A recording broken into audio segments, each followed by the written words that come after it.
হৃদয় আমার নাচেরে আজিকে ময়ূরের মতো নাচেরে, এমনই উচ্ছল হৃদয় নিয়ে এই বর্ষার মরশুমে আমরা চলে গিয়েছিলাম আমাদের প্রতিবেশী রাজ্য বিহারের নালন্দা জেলার রাজগীরে। রাজগীর অর্থাৎ রাজগৃহ। রত্নগিরি, বিপুলাচল, বৈভ্রাগিরি, সোনগিরি এবং উদয়গিরি নামে 5টি পাহাড় দ্বারা বেষ্টিত বিহার রাজ্যের মধ্যাঞ্চলের অবস্থিত এই রাজগীর শহর তার প্রাকৃতিক, আধ্যাত্মিক এবং পৌরাণিক তাৎপর্যের জন্য পর্যটকদের কাছে বিশেষভাবে সমাদৃত। 2 রাত 3 দিনের এই ফাটাফাটি রাজগীর সিরিজের আজ রইল প্রথম পর্ব। 2 দিনের ছুটিতে হাওয়া বদল করতে সবসময় কি আর দীঘা, পুরী, মন্দারমণি যেতে ইচ্ছা করে? মাঝে মাঝে মনে হয় একটুখানি অন্য কোথাও থেকে ঘুরে আসি, পরিবারকে একটা নতুন চমক দিই। আর সেই চমক যদি দিতে গিয়ে পকেটেও চাপ না পড়ে, আবার শরীরও সুস্থ হয়ে যায়, তাহলে তো সোনায় সোহাগা। আজ আপনাদেরকে নিয়ে যাব ঠিক সেরকমই একটা জায়গায়, আমাদের পশ্চিমবঙ্গের প্রতিবেশী রাজ্য বিহারের নালন্দা জেলার রাজগীরে। অসম্ভব সুন্দর প্রাকৃতিক সৌন্দর্যে ঘেরা এবং ইতিহাস প্রসিদ্ধ একটি স্থান হলো এই রাজগীর। এবং এখানকার আবহাওয়া, জলবায়ু এতটাই ভালো যে মনে করা হয় এখানে 2 দিন থেকে গেলে শরীর স্বাস্থ্যেরও বেশ কিছুটা উন্নতি হবে। তাই আমরা ঠিক করেছি এবার 2 দিনের ছুটিতে আপনাদেরকে ঘুরিয়ে দেখাবো সম্পূর্ণ রাজগীর এবং তার পারিপার্শ্বিক সমস্ত এলাকা। কিভাবে কলকাতা থেকে খুব সহজে কম খরচে চলে আসবেন রাজগীরে, রাজগীরে এসে কোথায় থাকবেন, কি কি ঘুরে দেখবেন, তার সমস্ত ডিটেলস থাকবে আমাদের এই ভিডিওতে। তাই এই ভিডিওটা শেষ পর্যন্ত দেখতে ভুলবেন না। আর যদি আমাদের চ্যানেলে নতুন হন আর এখনও চ্যানেলটা সাবস্ক্রাইব করে না থাকেন, পুরো ভিডিওটা দেখার পর যদি ভালো লাগে তাহলেই অবশ্যই সাবস্ক্রাইব করবেন এবং আমাদের পাশে থাকবেন। প্রতি শনিবার ঠিক বিকেল 4:30 আমাদের একটি করে নতুন ভিডিও আসে। তাহলে চলুন আরও একটি নতুন গল্প শুরু করা যাক, এবং সেই গল্প শুরু হচ্ছে একদম কলকাতা থেকে।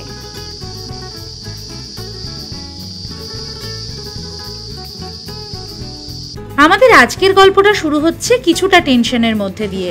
রাস্তার জ্যাম কাটিয়ে দৌড়ে দৌড়ে এসে কোনো রকমে ধরে নিলাম 12359 কলকাতা পাটনা গরিব রথ, যা প্রত্যেক মঙ্গল, বৃহস্পতি, শনি রাত 8:05 কলকাতা স্টেশন থেকে ছেড়ে যায়। আর আমাদের আজকের গন্তব্য বখতিয়ারপুর জাংশন। যদিও রাজগীর যাবার জন্য কলকাতা থেকে ডিরেক্ট কোনো ট্রেন নেই, তবে খুব সহজেই রাজগীর পৌঁছে যাওয়া যায় এই বখতিয়ারপুর স্টেশন থেকে। তবে এই ট্রেনটি ছাড়াও হাওড়া থেকে বখতিয়ারপুর যাবার জন্য আরও বেশ কয়েকটি ট্রেন রয়েছে। এখন পুরো 4:30 বাজে। আমরা কলকাতা পাটনা যে গরিব রথ আছে সেটাতে চলে এসেছি বখতিয়ারপুর স্টেশনে। এখান থেকে এবার আমরা বুদ্ধ পূর্ণিমা এক্সপ্রেস ধরব। বখতিয়ারপুর জাংশন থেকে আমরা ধরে নিলাম একটি connecting train 14224 Buddha Purnima express. এই বুদ্ধ পূর্ণিমা এক্সপ্রেসে চেপে রাজগীর যেতে মাত্র 2 ঘন্টা সময় লাগবে। চাইলে আপনারা এখান থেকে বাসে করেও চলে যেতে পারেন, অথবা 1,500 থেকে 2,000 টাকার বিনিময়ে গাড়ি বুক করে 50 কিলোমিটার রাস্তা অতিক্রম করে পৌঁছতে পারেন রাজগীর।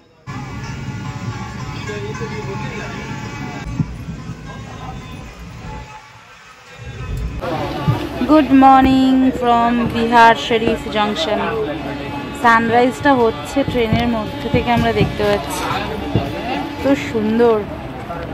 হারনাউত, বিহার শরীফ জাংশন এবং নালন্দা এই 3টি স্টেশন পেরিয়ে ঠিক ভোর 6:10 আমাদের ট্রেন আমাদেরকে পৌঁছে দিল রাজগীর স্টেশনে।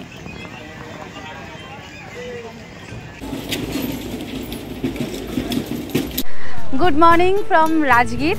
এখন ঘড়িতে সকাল 6:10। আমরা চলে এসেছি রাজগীরে। রাজগীর স্টেশন থেকে জাস্ট বেরোলেই সামনে একটা বড় টোটো স্ট্যান্ড রয়েছে, এখান থেকে এখন আমরা গাড়ি ধরবো। আর এই রাজগীর স্টেশন পর্যন্ত কিন্তু ডিরেক্ট কোনো ট্রেন আসে না। আমরা যেটা করেছি, কলকাতা থেকে চলে এসেছিলাম গরিব রথ ধরে প্রথমে বখতিয়ারপুর, এবং বখতিয়ারপুর থেকে তারপরে বুদ্ধ পূর্ণিমা এক্সপ্রেস ধরে আমরা সকাল 6টায় ঢুকে গেছিলাম রাজগীর স্টেশনে। এটা করলেই আমার মনে হয় সবথেকে কম খরচে চলে আসা যাবে রাজগীরে। আর এখান থেকে এখন শেয়ার অটো অথবা শেয়ার টোটো নিয়ে চলে যেতে পারেন বাস স্টপেজে। আমরা সেটাই যাচ্ছি। বাস স্টপেজের কাছাকাছি গিয়েই ওখানে হোটেলগুলো রয়েছে। আমি কোনো পার্টিকুলার হোটেল বুক করিনি, কয়েকটা হোটেলের সাথে কথা বলে রেখেছি। তো ওখানে যাই, গিয়ে দেখি যেটা ভালো লাগবে সেখানে থাকবো, আর সবটাই আপনাদেরকে দেখাতে থাকবো। আমরা এই অটোটাতে উঠে যাচ্ছি। আমি একটা হোটেলে যাব, এখান থেকে ডিরেক্ট 10 টাকাই ভাড়া নেবে বললো, তো সেই কারণে এই অটোতেই উঠলাম। এখানে এই অটোগুলোয় লাগেজ রাখার জন্য বেশ সুন্দর ক্যারিয়ার করা রয়েছে মাথায়, সেজন্য মাথায় লাগেজ তুলে দেওয়া হয়েছে। আর এই অটোটাও বেশ সুন্দর সাজানো গোছানো, এখানে আমার বন্ধ করবার জায়গা রয়েছে। স্টেশন থেকে বাস স্ট্যান্ডের দূরত্ব মাত্র 1 কিলোমিটার। 5 মিনিটের মধ্যেই পৌঁছে যাওয়া যায় বাস স্ট্যান্ডের কাছে এবং রাজগীরে থাকার জন্য সেরা হোটেলগুলি রয়েছে কিন্তু এই বাস স্ট্যান্ডের আশেপাশেই। প্রথমেই আমরা চলে এলাম রাজগীর বাস স্ট্যান্ডের একেবারে পিছন দিকে রয়েছে হোটেল ডায়মন্ড বিহার নামে একটি হোটেল। এই হোটেলটি দেখতে এবং কথা বলতে, বাইরে থেকে হোটেলটি দেখে তো বেশ ভালোই মনে হচ্ছে। চলুন দেখি ভিতরে গিয়ে এখানে থাকা যাবে কি না। 6:30 বাজে আমরা হোটেল ডায়মন্ড বিহারে চেক ইন করলাম। এই হোটেলটার সাথে আমি কথা বলেই রেখেছিলাম, বেশ ভালো লাগলো এখানে এসে দেখে। যদিও আমি এখনও রুম দেখিনি, রিসেপশন এরিয়াটা এরকম। আর সকাল 9টায় আমরা চেক ইন করবো। আপাতত দাদা আমাদেরকে একটা ক্যাজুয়াল রুম দিচ্ছেন যাতে আমরা ফ্রেশ হতে পারি, কারণ সমস্ত রুম অকুপায়েড রয়েছে। 9টার সময় আমাদের যে রুমটাতে আমরা চেক ইন করবো, তখন চেক ইন করার পরে আপনাদেরকে রুমটা দেখাবো। তার আগে এই হোটেলটা দেখে নিন, এটা রিসেপশন এরিয়া, বাইরে থেকে একদম বাস স্ট্যান্ডের পাশেই এই হোটেলটা। 9:45 বাজে আমরা আমাদের যে মেইন রুম, মানে যেটাতে আমাদের আসার কথা, সেই রুমে চেক ইন করে গেলাম। মানে এতক্ষণ অন্য একটা রুমে একটু রেস্ট নিয়ে একটু ফ্রেশ ট্রেশ হয়েছিলাম, তবে স্নান করিনি। এই রুমে ঢুকে তারপরে স্নান করব বলেই আমরা একটু ওয়েট করছিলাম। যাই হোক, রুমে আসার পরে রুমটা কিন্তু খুব ভালো লেগেছে। Room number 106। একদম রুমের দরজা দিয়ে ঢুকেই, এরকম দরজা আছে, দরজা দিয়ে ঢুকেই পিছন দিকে অনেকগুলো এরকম হ্যাঙ্গিং ক্লিপ রয়েছে। তার ঠিক এই পাশে সুন্দর দেয়ালের সাথে সেটিং, এরকম ড্রেসিং টেবিল আর এরকম একটা ওয়ার্ড্রপ দেওয়া রয়েছে। ড্রেসিং টেবিলের সামনে ড্রয়ারটা বেশ ভালো। আর এখানে বিশাল বড় একটা খাট দেওয়া রয়েছে, মানে 6-7-এর থেকেও বড়, একদম কিং সাইজ। 3 জন আরামসে এখানে থেকে যেতে পারবে। কম্বল দিয়েছে, এত বড় কেন দিয়েছে জানি না। টিভিটা এখানে রয়েছে, টিভি ক্যাবিনেট রয়েছে এইখানটায়। ঘরটা কিন্তু বেশ বড়, মানে অনেকটা স্পেসিয়াস এই রুমটা। এখানে সাইডে একটা ছোট্ট সাইড টেবিল একদম অ্যাটাচ করাই রয়েছে, তার সাথে একটা ইন্টারকম দেওয়া রয়েছে। এখানে একটা সেন্টার টেবিল চেয়ার, আর এই পাশ থেকে বাইরে পাহাড়ের একটা ভিউ আছে এইরকম। আর সামনে একটা কৃষ্ণচূড়া গাছ আছে দেখতে পাচ্ছি। ঘরের বিভিন্ন জায়গায় অনেকগুলো প্লাগ পয়েন্টস রয়েছে। আর বাথরুমটা হচ্ছে এই রকম। স্পেসটা একটু ছোট, তবে প্রয়োজনীয় সব কিছুই আছে। কোমোডো রয়েছে, শাওয়ার রয়েছে, গিজার রয়েছে, এক্সস্টার ফ্যান রয়েছে, আর নিচে বেসিন রয়েছে। টাওয়েল আর সোপ দিয়ে দিয়েছে। এখন ঝটপট ফ্রেশ হয়ে রেডি হয়ে যাই, তারপর আজকে আমরা বেরিয়ে যাব আজকে রাজগীর ঘুরে দেখবার জন্য। আর আমাদের এই রুমটার ভাড়া পড়ছে 1,500 টাকা। অ্যাকচুয়ালি এই রুমটার ভাড়া 1,500 টাকা, তবে আমরা ভিডিও করছি বলে খুব সামান্য কিছু ডিসকাউন্ট দেওয়া হয়েছে। আর এখানে কিন্তু রেস্টুরেন্টেরও সুবিধা আছে, চাইলে আপনারা এখানকার রেস্টুরেন্ট থেকেও খেতে পারেন। এখানে একটা মেনু কার্ড দিয়ে দেওয়া রয়েছে রুমেই, সেই মেনু কার্ড থেকে অর্ডার করলে রেস্টুরেন্টে বসেও গিয়ে খেতে পারেন, অথবা ঘরে খাবার ওরা সার্ভ করে দিয়ে যায়, এখানেও খেতে পারেন। তো আমরা একটু ব্রেকফাস্ট করে নেব, তারপরে ফ্রেশ হয়ে বেরিয়ে পড়ব। 100 টাকা এই দুধ কর্নফ্লেক্স আর 50 টাকা 2 পিস বয়েলড এগ, এই দিয়ে ব্রেকফাস্ট সারবো এখন। ঘড়িতে এখন সময় ঠিক দুপুর 12টা। আমরা বেরিয়ে পড়লাম আমাদের আজকের হোটেল ডায়মন্ড বিহার থেকে পুরো রাজগীরটা ঘুরে দেখতে। রাজগীরের যে লোকাল সাইট সিইংগুলো আছে সেগুলোই আমরা আজকে করব। আজকে রিল্যাক্সভাবে রাজগীরই ঘুরবো। নালন্দা সাইডটা আমরা পরশুদিন যাব। চলুন তাহলে আর দেরি না করে বেরিয়ে পড়া যাক। সাইট সিইংয়ের জন্য মোটামুটি টোটো বা অটো এটাই পাওয়া যায় এখানে। তো আমাদের ইচ্ছা আছে যে অটো করে ঘোরার, তাতে সময়টা হয়তো একটু হলেও বাঁচবে।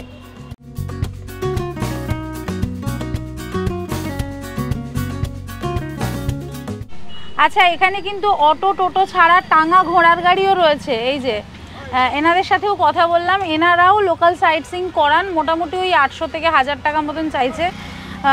আপনারা বার্গেনিং করলে হয়তো আর একটু কমতে পারে। যেটা ব্যাপার সেটা হচ্ছে এইখানে আজকে আমরা যে লোকাল সাইট সিইংটা করবো, তার সাথে কিন্তু বিশ্বশান্তি স্তূপ যেটা রোপওয়ে করে যেতে হয় সেটা আমরা করব না, সেটা আগামীকাল করব। আগামীকাল আমরা গ্লাস ব্রিজ, জু সাফারি, শান্তি স্তূপ এবং তার পারিপার্শ্বিক আরও যে কয়েকটি স্পট রয়েছে সেগুলো কভার করব। আজকে আমরা লোকাল এখানকার প্রায় 9-10টা স্পট দেখবো এবং আপনাদেরকে দেখাবো। আমাদের যে অটো করে আমরা এসেছিলাম স্টেশন থেকে, সেই অটো ভাইয়ের সাথেই কথা হয়েছিল, তো ও চলে এসছে এখন, ওর গাড়িতে করেই আমরা এবার রাজগীর ঘুরে দেখবো। আচ্ছা, এই এক দাদা, এনারও টোটো রয়েছে, এনার সাথে আমার কথা হচ্ছিল। উনি কিন্তু বলছিলেন 600 টাকায় আমাদেরকে ঘুরিয়ে দেবেন, কিন্তু যেহেতু আমাদের অটো ভাইয়ের সাথে কথা অলরেডি হয়ে গেছে, সেজন্য আমরা ওনার সাথে গেলাম না। রাজগীরের পথে পথ চলা শুরু হতেই অবাক বিস্ময়ে মুগ্ধ হয়ে গেলাম। যেমন চমৎকার রাস্তাঘাট, ঠিক তেমনই রাস্তার দুপাশে সবুজায়ন। বর্ষার জল পেয়ে আরও যেন চিকন হয়ে উঠেছে তারা। আর দুপাশের রাস্তায় কৃষ্ণচূড়ার গাছ বেশ চোখে পড়বার মতন। সত্যি কথা বলতে বিশাল এক্সপেকটেশন নিয়ে যে এই রাজগীরে এসেছিলাম তা কিন্তু নয়, তবে রাজগীর আমাকে প্রতি পদে পদে চমকে দিয়েছে। এখানকার ভূমিরূপ, এখানকার রাস্তাঘাট, মানুষজন, প্রকৃতি, পরিবেশ সবটাই অনবদ্য অসাধারণ। আর এই ঘোড়ায় টানা টাঙাগুলি যেন রাজগীর ভ্রমণের অন্যতম সেরা আকর্ষণ। প্রথমেই আমরা চলে এসেছি আমাদের বাস স্ট্যান্ড থেকে মাত্র 3.5 কিলোমিটার দূরে সোন ভান্ডারে। এই যে পিছনের রাস্তাটা দিয়ে এলাম, এটা হচ্ছে স্বর্ণ ভান্ডার রোড বা সোন ভান্ডার রোড। একদম সোন ভান্ডার যে কেভটা রয়েছে তার সামনেই এরকম একটা পার্কিং লট রয়েছে, এখানে আমাদের অটোটা পার্ক করলো। আর এই সামনে কতগুলো ছোট ছোট দোকান রয়েছে, আর এখান থেকে ভেতরে যাওয়ার রাস্তা। চলুন ভেতরে যাওয়া যাক। স্বর্ণভাণ্ডার বা সোন ভাণ্ডার হলো আসলে মনুষ্য সৃষ্ট দুটি গুহা, যা আনুমানিক 319 থেকে 180 খ্রিস্টপূর্বাব্দে মৌর্য সাম্রাজ্যের সময় নির্মিত হয়েছিল। আমরা চলে এসেছি একদম সোন ভান্ডারের প্রাঙ্গণে। এই ছিল বিম্বিসারের কোষাগার, যেটা শোনা যায়, এবং এর মধ্যে দুটো গুহা রয়েছে। বেসিক্যালি দুটো গুহার মধ্যেই রাজা তার সোনা দানা, মণি মাণিক্য, হিরে জহরত সমস্ত কিছু লুকিয়ে রাখতেন। এবং ইংরেজরা পরবর্তীকালে এই গুহার মধ্যে তোপ দেখেছিলেন এবং সেটা করেও এই গুহাকে কিন্তু ভাঙতে পারেনি, এবং এখনও পর্যন্ত সেই সোনা দানার খোঁজ পাওয়া যায়নি। এই কথিতটা আছে বলেই এই গুহাটার নাম দেওয়া হয়েছে সোন ভান্ডার বা স্বর্ণ ভান্ডার। এই দিকে একটা দরজা রয়েছে, মনে করা হয় ওটাই প্রধান দরজা। যে দরজাটার ডান দিকে আপনারা দেখতে পাচ্ছেন সেটা এখন ভেঙে গেছে, ভূমিকম্পের ফলে এই ভাঙনটা হয়েছে। এবং এই যে গুহার দেওয়াল, এই দেওয়ালের রঙের সাথেও কিন্তু আপনি দেখবেন একদম অন্য ধরনের গুহার কোনো মিল নেই, একটা সোনালি আভা রয়েছে পুরো গুহার রঙের। চলুন এবার এই গুহার ভিতর থেকে একবার ঘুরে আসি। হ্যালো হ্যালো হ্যালো, ইকো হচ্ছে ভিতরের ইয়েটা একদম কার্ভিং, ছাদটা, সিলিংটা একদম কার্ভ করা রয়েছে। এবং এখানে এই যে দেওয়ালের গায়ে কিন্তু এখনও ছিটছিট অনেক দাগ রয়েছে। এখানে অনেক দেওয়ালে শিলালিপিও লেখা রয়েছে, আমি সেটা খোঁজার চেষ্টা করছি, দেখতে পেলে আপনাদেরকে তো অবশ্যই দেখাবো। আর এই যে ডান দিকে একটা ফাঁকা জায়গা দেখা যাচ্ছে, এখান থেকে এই মনে করা হয় যে এখান থেকেই ব্রিটিশরা তোপ দেখেছিলেন এবং সে কারণেই দেওয়ালটা এখানে ফেটে গেছে, কিন্তু আসল যে গুহা সেই গুহার মধ্যে ভাঙন বা ফাটল ধরাতে পারেনি। এই যে এবার ওই গুহা থেকে নেমে আমরা এই দিকের গুহাটাতে চলে এলাম, মানে ডান দিকের যে গুহাটা, এখানেই রয়েছে মূল দরজাটা। এই যে একদম সামনের এটা হচ্ছে মূল দরজা ছিল, এখানে প্রবেশপথটা রয়েছে। এখানে তো ভাঙা হয়েছে, ভাঙা পড়েছে বোঝাই যাচ্ছে। এবং এখান থেকে প্রবেশ করবার পরে এই যে শিলালিপির কথা বলছিলাম বা যে দেওয়াল চিত্রের কথা বলছিলাম, গুহা চিত্র, সেই গুহা চিত্রগুলো কিন্তু এখানে দেখুন দেখা যাচ্ছে, পরিষ্কার দেখা যাচ্ছে। এবং বখতিয়ার খিলজির আক্রমণে কিন্তু গুহা চিত্রগুলিকে ধ্বংস করার চেষ্টা করা হয়েছে। প্রত্যেকটা চিত্রকে যদি আপনি কাছ থেকে লক্ষ্য করেন, দেখবেন প্রত্যেকটা মানব মূর্তির মুখগুলোকে স্পেসিফিক্যালি নষ্ট করে দেওয়া হয়েছে, যাতে এই মানে মূর্তির বা এই শিল্পের সৌন্দর্যকে নষ্ট করে দেওয়া যায়।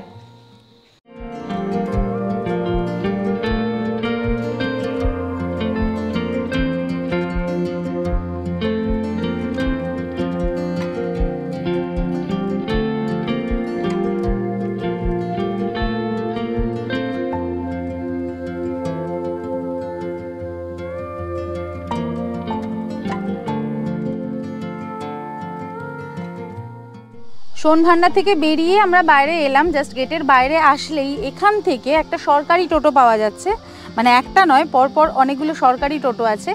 এখান থেকে সরকারি টোটোতে করে শেয়ারে আপনারা ঘুরে আসতে পারেন জরাসন্ধের আখাড়া।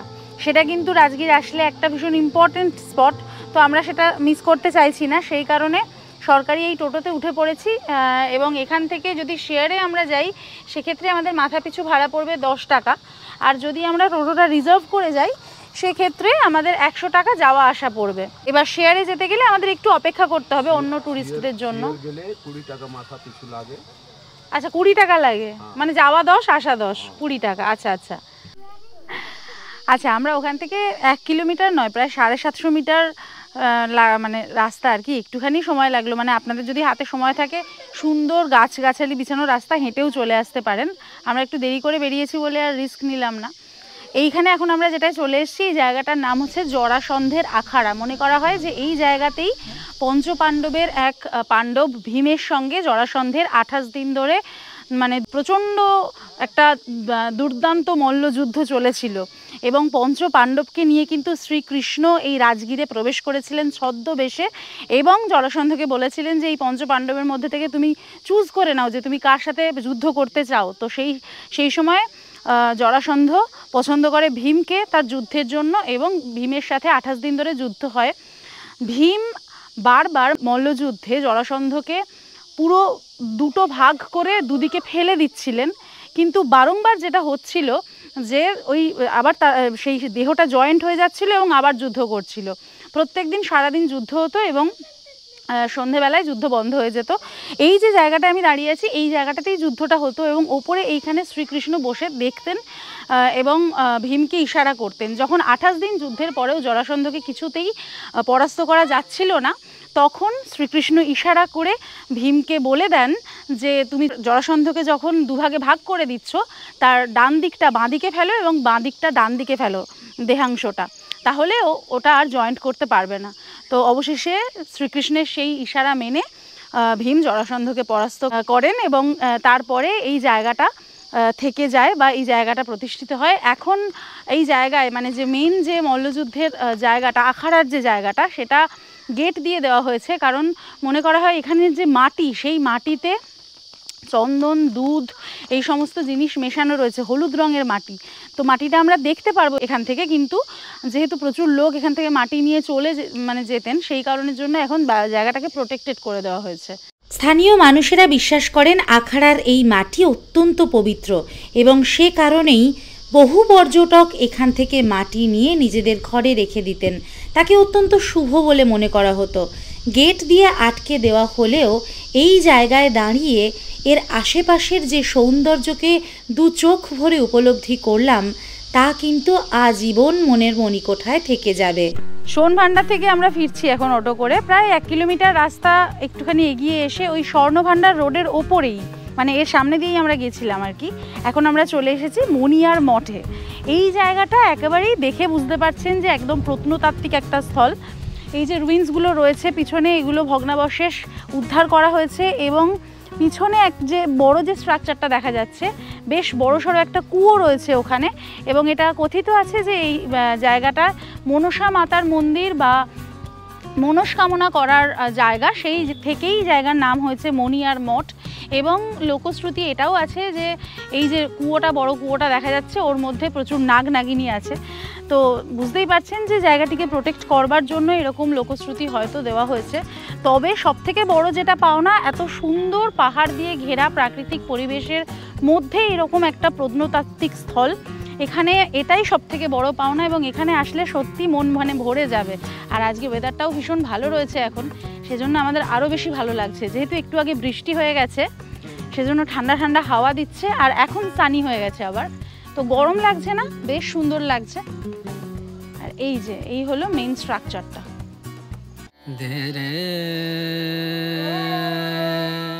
এখন আমরা দেখছি এই মণিয়ার মঠের সেই বিশাল কুয়ো। একদম কুয়োটাকে এইরকম লোহার বেড় দিয়ে প্রোটেক্ট করে দেওয়া রয়েছে, কুয়োটাকে ছুঁয়ে দেখা যাবে না, এবং কুয়োর ভেতরে কি আছে সেটাও দেখা যাবে না, কারণ কুয়োর ওপর অবধি যাওয়ার কোনো জায়গা নেই। আর চারপাশটাতে এইভাবে ঘুরে দেখা যেতে পারে। আচ্ছা, এইখানে এসে যেটা দেখা যাচ্ছে, এইখানে একটা সুন্দর গণেশের মূর্তি খোদাই করা রয়েছে।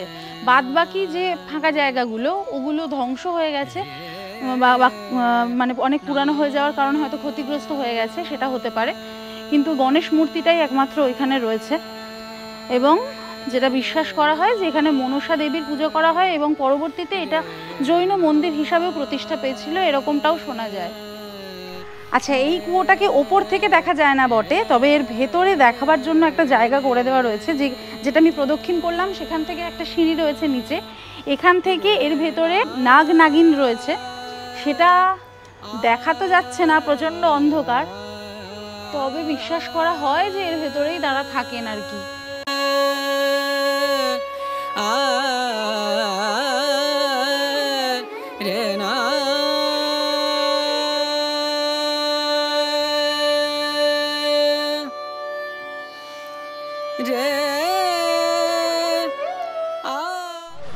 এখন 2:20 বাজে। আমরা এই পিছনে যে গুরুদুয়ারাটা রয়েছে, এই গুরুদুয়ারা দর্শন করে বেরোলাম। তবে গুরুদুয়ারার ভিতরের কোনো ফটো ভিডিও কিচ্ছু করা যায় না, স্ট্রিক্টলি প্রহিবিটেড, কিন্তু ভিতরটা ভীষণ ভীষণ সুন্দর। আপনারা অবশ্যই গুরুদুয়ারাটা ঘুরে যাবেন। এর ভিতরে কিন্তু থাকার জায়গাও রয়েছে। একদম রাজগীর মেইন রোডের ওপরেই এটা অবস্থিত। যেটা আমরা দেখলাম মণিহার মঠ, তার ঠিক মানে কিছুটা দূরেই, 1 কিলোমিটার আগে। এই যে এটা হচ্ছে মেন গুরুদুয়ারাটা, আর ডান দিকের এই যে বড় বিল্ডিংটা দেখা যাচ্ছে, এটা হচ্ছে এদের নিবাস, মানে এখানেই থাকা যায় আর কি। ঠিক 2:45 বাজে, লাঞ্চের টেবিলে বসে গেছি, মানে বসে গেছি অনেক আগেই, খাবারটা সবে দিল আর কি। একটা ভেজ থালি অর্ডার করেছিলাম, এটা অ্যাকচুয়ালি মারোয়ারি ভেজ রেস্টুরেন্ট, সেজন্য ভেজ ছাড়া গতি নেই আর কি। এই যে থালিটা আমি অর্ডার করেছি, এটাতে শুধু রাইস, ডাল, 2 রকম সবজি, পাঁপড় রয়েছে, আর এখানে আচার আর একটু স্যালাড রয়েছে। এই থালিটার দাম 120 টাকা। এটা আপনারা 80 টাকাতেও পেতে পারেন, সেক্ষেত্রে ভাত রিপিট হবে না। তো সেই মানে ভাত বা অন্যান্য তরকারি আর কি, সেই কারণে আমি করলাম 120 টাকাটা, কিন্তু কোনো দরকার ছিল না, প্রচুর দিয়েছে। 80 টাকাটা নিলেও হতো। যাই হোক, খাওয়া দাওয়ার চেহারা দেখে তো বেশ ভালোই লাগছে। ভেজ থালি আর কি বলবো, টেস্ট করে মোটামুটি এইটুকু ধরে রাখুন, আপনারা 80 থেকে 100 টাকার মধ্যে ভেজ থালি পেয়ে যাবেন এখানে।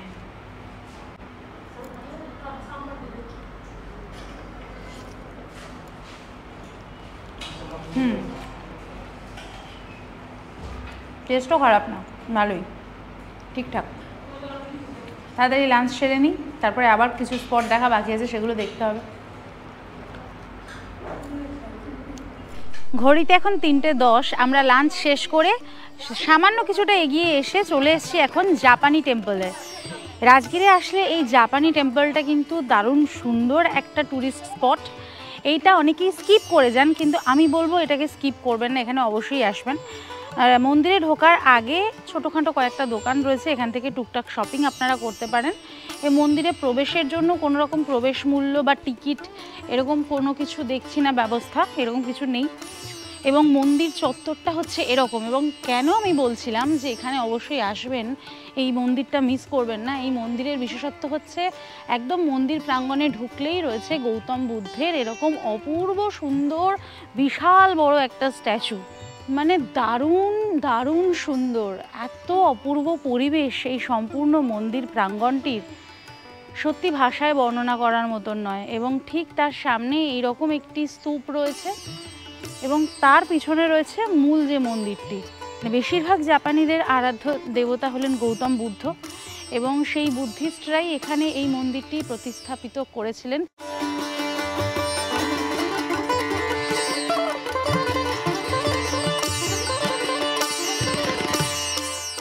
এখন আমরা মূল যে মন্দির, সেই মন্দির গর্ভে বা মন্দিরের গর্ভগৃহেতে প্রবেশ করেছি।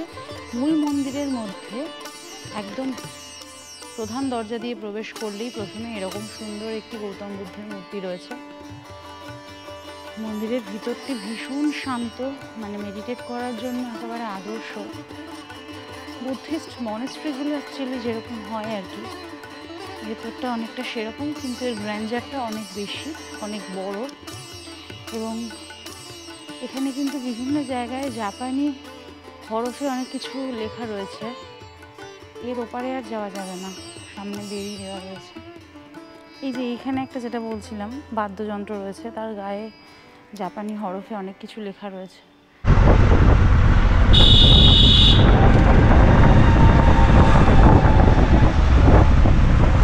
আমরা জৈন টেম্পল বা জৈন মন্দিরটা দেখে এদিক থেকে আসলাম। এখান থেকে জাস্ট এসে কিছুটা ডান দিকেই একদম রয়েছে এই পাণ্ডু পোখর বা পাণ্ডু পোখরি নামে। এটা একটা অ্যামিউজমেন্ট পার্ক টাইপের, তার সাথে এর ভিতরে রিসর্টও রয়েছে। এখানে আপনাদের ঢুকতে গেলে টিকিট কেটে ঢুকতে হবে, আর এখানে এন্ট্রি ফিজ, তার জন্য নানা রকম প্যাকেজ রয়েছে। প্যাকেজের লিস্ট আমি দেখিয়ে দিলাম, আপনারা ভিডিওটাকে একটুখানি পজ করে চার্টটা দেখে নেবেন। এইভাবে আপনারা এর মধ্যে ঘুরতে পারেন। এছাড়াও মেক মাই ট্রিপ বা goibibo.booking.com থেকে এই যে ভেতরে রিসর্টটা রয়েছে, এখানে ছবি রয়েছে, সেখানে আপনারা গিয়ে থাকতে পারেন। রেস্টুরেন্ট এরিয়া রয়েছে এবং বাচ্চাদের নানান রকমের ফান অ্যাক্টিভিটিস, স্পেশাল অ্যাক্টিভিটিস এই সমস্ত রয়েছে। তো সময় কাটানোর জন্য এটা একটা ভীষণ ভালো জায়গা। আমরা আর এর ভিতরে এখন ঢুকছি না, বাইরে থেকে আপনাদেরকে দেখিয়ে ব্যাপারটা বলে দিলাম। আপনাদের যদি সময় হাতে থাকে বা এর ভেতরে যেতে চান, বাচ্চা কাচ্চা থাকে, তাহলে অবশ্যই আপনারা যেতে পারেন। এই যে এই হলো বাইরে থেকে পুরো পাণ্ডু পোখর, আর এইদিকে রয়েছে টিকিট কাউন্টার। এখানে গিয়ে আপনাদেরকে বলতে হবে যে আপনারা কোন প্যাকেজটা নিচ্ছেন, তাহলে ওনারা সেই নির্দিষ্ট কালারের ব্যান্ডটা দিয়ে দেবেন। এর উল্টো দিকেও কিছু দোকানপাট রয়েছে। আমরা এবার চলে এসেছি ভিরায়তন নামে, এখানে যে মিউজিয়াম রয়েছে, মানে রাজগীর মিউজিয়াম, সেই মিউজিয়ামের গেটের সামনে। মিউজিয়ামের ভেতরে ঢুকবো, ঢুকে দেখবো এখানে প্রবেশ মূল্য কত। তাড়াতাড়ি চলুন, সময় নষ্ট করবো না, কারণ ঘড়িতে এখন 3:40 বাজে। আমরা 50 টাকা দিয়ে পার হেড টিকিট কেটে ঢুকে পড়েছি মিউজিয়াম চত্বরে। বিশাল বড় একটা চত্বর দেখছি। ঢুকেই যেটা প্রথমে চোখে পড়ছে মিউজিয়ামের মধ্যে ভারী অদ্ভুত সুন্দর একটা মন্দির, মানে অনেকটা আমাদের সেই বিড়লা মন্দিরের প্যাটার্নে। এর মধ্যে কিন্তু হাসপাতালও রয়েছে, সেখানে চিকিৎসার ব্যবস্থাও রয়েছে। আর এই দিকেও দেখতে পাচ্ছি একটা ছোট্ট মতো মন্দির রয়েছে, খুব ভালো লাগছে। ভিরায়তন, এটাই হচ্ছে ভিরায়তন। কয়েকটা সিঁড়ি ভেঙে আমরা মন্দিরের একদম মূল যে গৃহ সেখানে চলে এসেছি। আচ্ছা, এটা আসলে পরেশনাথজির মন্দির যেটা বুঝলাম, এবং সামনে যে মূর্তি রয়েছে একদম শ্বেত পাথরের গর্ভগৃহের মধ্যে, সেটি হলো সুন্দর পরেশনাথজির একটি মূর্তি। মিউজিয়ামের ভেতরের মানে এরকম একটা প্রাঙ্গণে এত সুন্দর একটা মন্দির। এই যে এই হলো গর্ভগৃহ।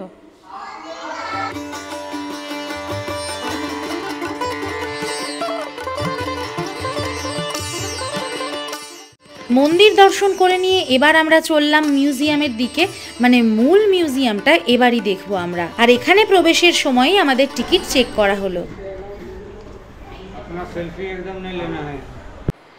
এই আমরা মিউজিয়ামের ভিতরে প্রবেশ করেছি, আর ভিতরে এই রকম কাঁচের ঘরে ঘরে নানান রকমের সংস্কৃতিকে, পুরানো প্রাচীন ইতিহাসকে তুলে ধরা হয়েছে। এরকম কাঁচের মধ্যে মধ্যে এখানে বাংলায় লেখা রয়েছে, প্রথম তীর্থঙ্কর ঋষভদেবের 2 কন্যা ব্রাহ্মী এবং সুন্দরী আদি মানবের জীবনের সমস্ত প্রয়োজনীয় কলার শিক্ষা দিচ্ছেন। তার পুরো ডিটেলটা এই সামনে রয়েছে। ঠিক তার পাশে রয়েছে সাম্রাজ্য অধিকারের জন্য ঋষভদের পুত্র ভরত বাহুবলী 2 ভাইয়ের মধ্যে দ্বন্দ্বযুদ্ধ হয়। শক্তিশালী বাহুবলী যুদ্ধক্ষেত্র থেকে ধর্মক্ষেত্রের দিকে চলে যান। এইটা দেখুন, অক্ষয় তৃতীয়ার দিন রাজকুমার শ্রেয়াংশ ঋষভদেবকে ইক্ষুরুষ থেকে বীরশতাপের প্রাতরাশ করাচ্ছেন। এত সুন্দর করে মডেলগুলো তৈরি করেছে। এরকম পাশাপাশি সমস্ত রাজভবনের চিত্রগুলোকে এরকম মডেলের মাধ্যমে ফুটিয়ে তোলা হয়েছে অনবদ্য। খুব সুন্দর, ভীষণ সুন্দর। এইখানের এইটা ভীষণ ইন্টারেস্টিং। রাজা মেঘরথ শরীরের মাংস কেটে কেটে পারধিকে দেন এবং শরণাগত পায়রা রক্ষা করেন। এগুলো সমস্ত ঐতিহাসিক কাহিনী, এবং সেগুলোকেই এরকম মডেল, ছোট ছোট মডেলের মাধ্যমে ফুটিয়ে তোলা হয়েছে মিউজিয়ামটার মধ্যে। অ্যাকচুয়ালি এটাই এই মিউজিয়ামের বৈশিষ্ট্য, যেটা বোঝা যাচ্ছে। ভীষণ সুন্দর, অন্য ধরনের মিউজিয়াম একদমই। এটা বারাণসীর ঘাট। ওয়াও, বারাণসীর গঙ্গা তটে কি সুন্দর দৃশ্য।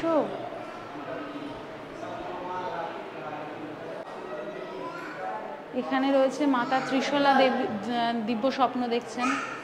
মহান স্বপ্ন দ্রষ্টামাই মহাবীরের মতো মহান আত্মার জন্ম দিতে পারেন। এবং তারপরে এই যে মহাবীরের জন্ম, সেটাকে কিভাবে ফোটানো হয়েছে দেখুন। চৈত্র শুক্লা ত্রয়োদশীর অর্ধরাত্রিতে প্রভু মহাবীরের জন্ম হয়। আকাশ বাতাস মধুময় প্রসন্ন হয়।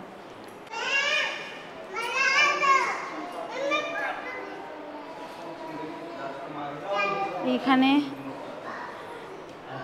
এইটা হচ্ছে অঘ্রাণ মাসে কৃষ্ণা দশমী তিথিতে সংসার ত্যাগ করে সকলের কাছে বিদায় নিয়ে দেব প্রদত্ত বস্ত্র নিয়ে সত্যের সন্ধানে বেরিয়ে যান মহাবীর, সেই চিত্র ফোটানো হয়েছে। এইবার আস্তে আস্তে এই মহাবীর যে সর্বত্যাগী হচ্ছেন, তার রাজবস্ত্র ত্যাগ করে ভিক্ষুকের বেশ ধরছেন, সেটাকে ফোটানো হলো এইখানে।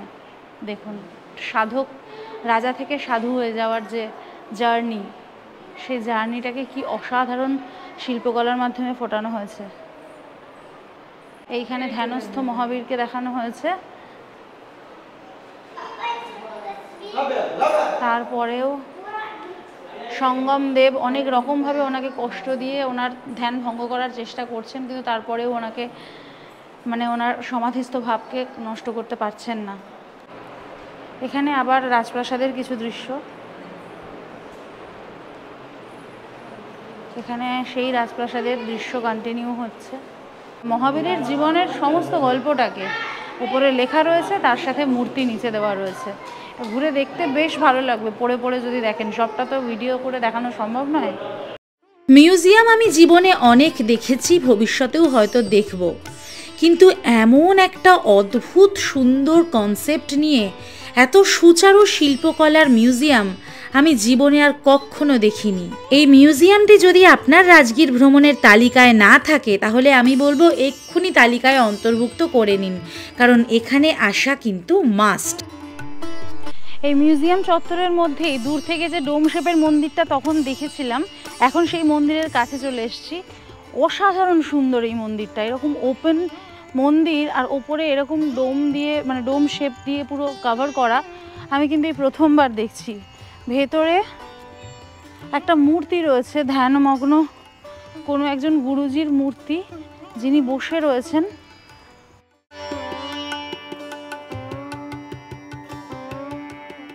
যারা ভাবছেন রাজগীর, বোধগয়া, নালন্দা 2 রাত 3 দিনে সমস্তটা ভ্রমণ করে ফেলবেন, আমি তাদেরকে বলবো সবটা একসাথে করা কোনো মতেই সম্ভব নয়, কারণ সম্পূর্ণ রাজগীর ঘুরতে 2 দিন অবশ্যই লাগবে। ঘড়িতে সময় 4:30। আমরা চলে এসেছি এখন রাজগীরের উল্লেখযোগ্য বিখ্যাত একটা পর্যটন স্থান ব্রহ্মকুণ্ড দর্শন করতে। আর এখন আমি দাঁড়িয়ে আছি একদম ব্রহ্মকুণ্ড দ্বারের সামনে। ব্রহ্মকুণ্ড দ্বার দিয়ে প্রবেশ করেই প্রথমে পিছনেই দেখতে পাচ্ছেন একটা কালী মন্দির রয়েছে। এই কালী মন্দির দর্শন করে পাশ থেকে এরকম সিঁড়িও উঠে গেছে, আবার এরকম ঢালু রাস্তাও করে দেওয়া রয়েছে। প্রধান যে গরম জলের কুণ্ডটা, যে উষ্ণ প্রস্রবণ, যার জন্য ব্রহ্মকুণ্ড বিখ্যাত, সেটা দর্শনের জন্য আমাদেরকে এখন এই রাস্তা দিয়ে ওপরের দিকে যেতে হবে। উষ্ণ প্রস্রবণের দিকে যাওয়ার সময় আমার হাতে বাঁ দিকে রয়েছে একটা সুইমিং পুল পার্ক। এইখানে চাইলে আপনারা সুইমিং করতে পারেন। ওই উষ্ণ প্রস্রবণের জল এখানে আসছে এবং সেই জলটাকে নর্মালাইজ করা হয়েছে, তার সাথে একটা ছোট্ট পার্ক করে দেওয়া রয়েছে। তবে এখানে কিন্তু স্নান করতে গেলে আপনাকে 80 টাকা দিয়ে টিকিট কাটতে হবে। এটা মণিকরণের মতো ফ্রি নয়। আমরা মণিকরণে যেমন দেখেছিলাম সুইমিং পুল করা রয়েছে জলের ধারার, সেটা ফ্রি, কিন্তু এটা ফ্রি নয়। আর মণিকরণ বলতে মনে পড়লো যে আজকে আমি যেটা পরে ঘুরে বেড়াচ্ছি এখানে, এই ড্রেসটা কিন্তু কাসল থেকে নেওয়া। কেমন লাগছে আমাকে সেটা তো অবশ্যই জানাবেন। আর এটা এত কমফোর্টেবল, আমাদের কাসলের ভিডিওটা তো নিশ্চয়ই আপনারা দেখেছেন। এই ড্রেসটা এত কমফোর্টেবল, আমি ভাবছি যে কেন আরও 2টো কিনলাম না। আপনারা যদি কাসলে যান, অবশ্যই কাসলের মার্কেট থেকে মার্কেটিং করবেন, আর আমাকে কেমন লাগছে জানাতে ভুলবেন না। ওপরে ওঠার পরে এরকম নিচের দিকে নামার সিঁড়ি রয়েছে, একটা জায়গা আছে এর উল্টো দিকে জুতো রাখবার, সেখানে জুতো খুলে, জুতো মোজা সবই খুলে খালি পায়ে এখন আমরা ব্রহ্মকুণ্ডের দিকে যাচ্ছি। নিচে নামার পর এখানে দেখছি এই যে কলের থেকে জল পড়ার মতো করে পড়ছে, এগুলো কিন্তু সবই উষ্ণ জলের ধারা। এক একটা মুনির নামে এক একটা জলের ধারা তৈরি করে দেওয়া রয়েছে। ওটা যেমন ভরদ্বাজ মুনি, তার এপারে এইটা রয়েছে বিশ্বামিত্র মুনি। আপনারা চাইলে এখানে বসেও স্নান করে নিতে পারেন, পুরুষদের পক্ষে বা বাচ্চাদের পক্ষে সেটা সম্ভব আর কি।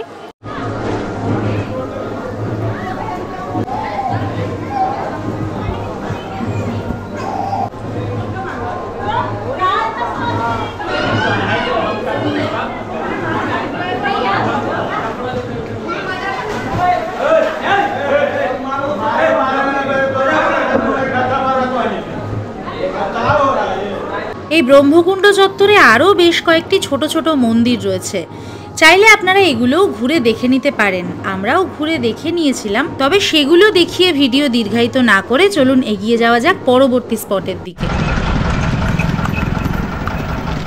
এবার আমরা চলে এসেছি রাজগীরের আরও একটা বিখ্যাত পর্যটন স্থল বেনুবন দেখতে। বেনুবন বিহার অ্যাকচুয়ালি একটা পার্ক, কিন্তু এত সুন্দরভাবে এটা সাজানো গোছানো, এটার অনেক ভিডিও দেখেছি বা গল্প শুনেছি, সেজন্য মানে এটা না দেখলে হবে না আর কি। দিন ফুরোনোর আগে তাড়াতাড়ি চলুন বেনুবন পার্কে ঢোকা যাক। এখানে ঢোকার জন্য কিন্তু এন্ট্রি ফি আছে, দেখি কত টাকা করে নেয়। এখানে প্রবেশ মূল্য পড়লো 20 টাকা করে মাথা পিছু। 3 থেকে 4.5 বছরের বাচ্চাদের জন্য 10 টাকা আর বিদেশিদের জন্য 150 টাকা।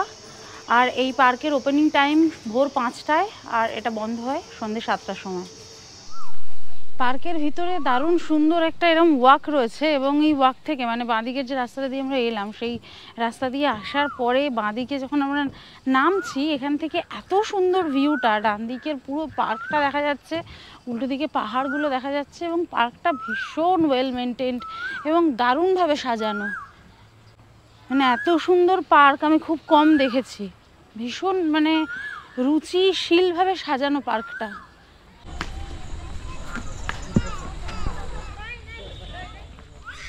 এখন এই বেনুবন বিহারের মধ্যে দারুণ একটা ইন্টারেস্টিং জায়গায় এসছি।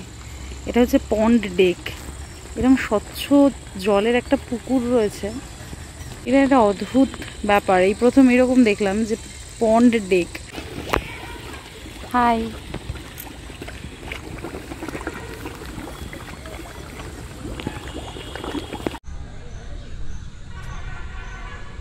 এই গার্ডেনের মধ্যেই এরকম দারুণ সুন্দর একটা ক্যানোপি রয়েছে। এখন ক্যানোপি ওয়াক করছি আমি। এই বেনুবন ঘুরে দেখতে কিন্তু বেশ কিছুটা সময় লাগবে, তাই হাতে সময় নিয়েই এখানে আসবেন। এখানে যেমন রয়েছে চিলড্রেন্স পার্ক, তেমন রয়েছে মন্দির, তেমন রয়েছে পন্ড ডেক। প্রচুর কিছু ঘুরে দেখতে, ফটো তুলতে, ভিডিও করতে অনেক সময় লেগে যাবে।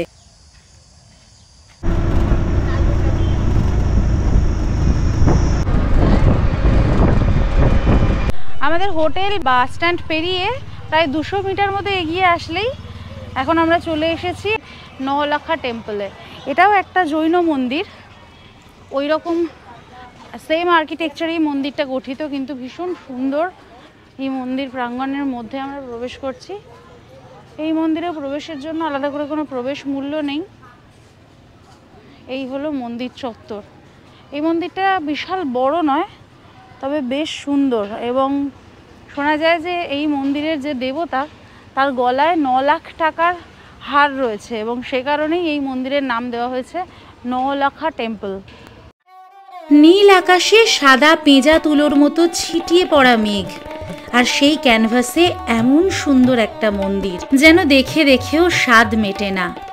আর যত মন্দিরের কাছে এগোচ্ছি, তত এর সূক্ষ্ম কারুকার্যগুলো চোখে ধরা পড়ছে, আর ততই আমরা অবাক বিস্ময়ে মোহিত হয়ে যাচ্ছি।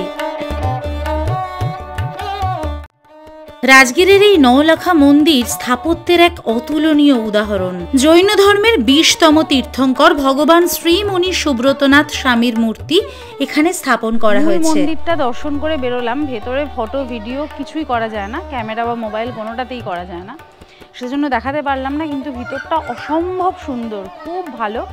এবং মহাবীর জৈনের যে কালো পাথরের মূর্তিটি রয়েছে, তার গলাতেই এরকম চওড়া একটা জড়োয়া নেকলেস টাইপের রয়েছে, এবং তার মাথায় মুকুট রয়েছে।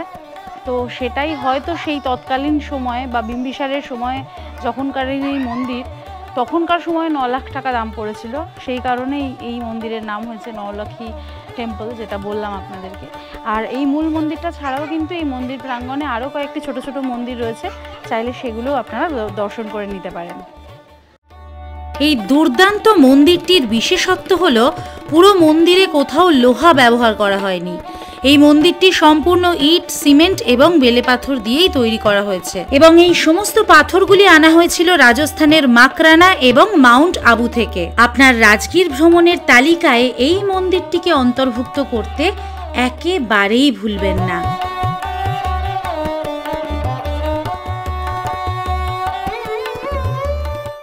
এবার আমরা চলে এসেছি দারুণ সুন্দর একটা জৈন মন্দিরে।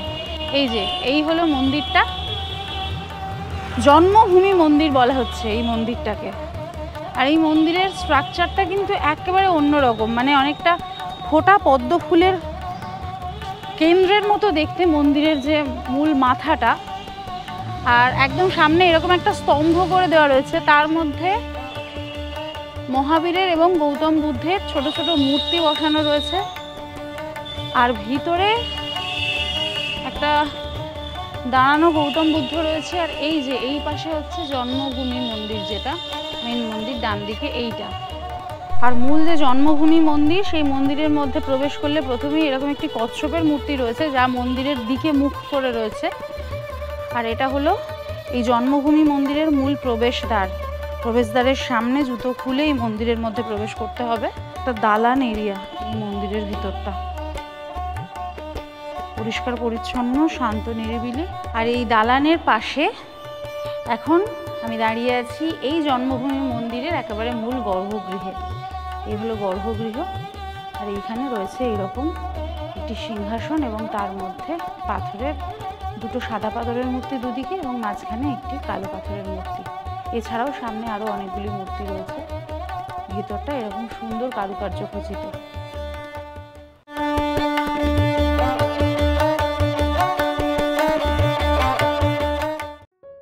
দিনের শেষে আমরা এসেছি মখদুম কুণ্ড নামে আরও একটি উষ্ণ প্রস্রবণে। মুসলিম ধর্মপ্রাণ মানুষেরা এই কুণ্ডটি ব্যবহার করেন। মুসলিম সাধক মখদুম সাহেবের নামে এই স্থানের নামকরণ করা হয়েছে। মনে করা হয় ত্রয়োদশ শতাব্দীতে তিনি এই অঞ্চলের কাছে 12 বছর কাটিয়েছিলেন। এখানে মহিলা এবং পুরুষদের স্নানের জন্য আলাদা আলাদা ব্যবস্থাও রয়েছে। আজ সারাদিন আমরা ঘুরলাম এই ভাইয়ের সাথে। এই ভাইয়ের নাম হলো রানা প্রতাপ সিং। খুব ভালো ছেলে, ভীষণ ভালো করে আমাদেরকে ঘুরিয়েছে। যদি ওর সাথে আপনারা ঘুরতে চান, ওর নাম্বার আমি দিয়ে দিলাম স্ক্রিনে, ডেসক্রিপশন বক্সেও থাকবে। ওর সাথে যোগাযোগ করে ঘুরতে পারেন, তাহলে আশা করি আপনাদের রাজগীর ভ্রমণ আরও আনন্দদায়ক হয়ে উঠবে। থ্যাংক ইউ ভাইয়া। আর আজ আমাদের এই টোটাল ভ্রমণটা করতে খরচ হলো 800 টাকা। আজ রুমে বসে রুটি মাংস দিয়ে ডিনার সেরে পাড়ি দিলাম ঘুমের দেশে। আমাদের আজকের ভিডিওটা যদি ভালো লেগে থাকে তাহলে প্লিজ ভিডিওটাতে একটা লাইক করে দেবেন। কমেন্টের মাধ্যমে আপনাদের মূল্যবান মতামত আমাদেরকে জানাবেন। শেয়ার করে নেবেন বন্ধু বান্ধব সকলের সাথে। আর অবশ্যই অবশ্যই অবশ্যই যদি আমাদের ভিডিওটা ভালো লেগে থাকে তাহলে সাবস্ক্রাইব করতে ভুলবেন না। প্রতি শনিবার ঠিক বিকেল 4:30 নতুন একটি করে ভিডিও নিয়ে আমরা থাকি আপনাদের অপেক্ষায়। তাই আমাদের সাথে থাকবেন, আমাদের পাশে থাকবেন। আজ কিন্তু রাজগীরের প্রথম পর্বের ভিডিও আপনারা দেখলেন। রাজগীর ঘুরে দেখা এখনও বাকি, তার জন্য আমাদের পরের পর্বের ভিডিওতে চোখ রাখুন আর আমাদের সঙ্গে থাকুন। দেখা হচ্ছে পরের শনিবার ঠিক বিকেল 4:30 আপনাদের সকলের সঙ্গে। Till then take care and bye by.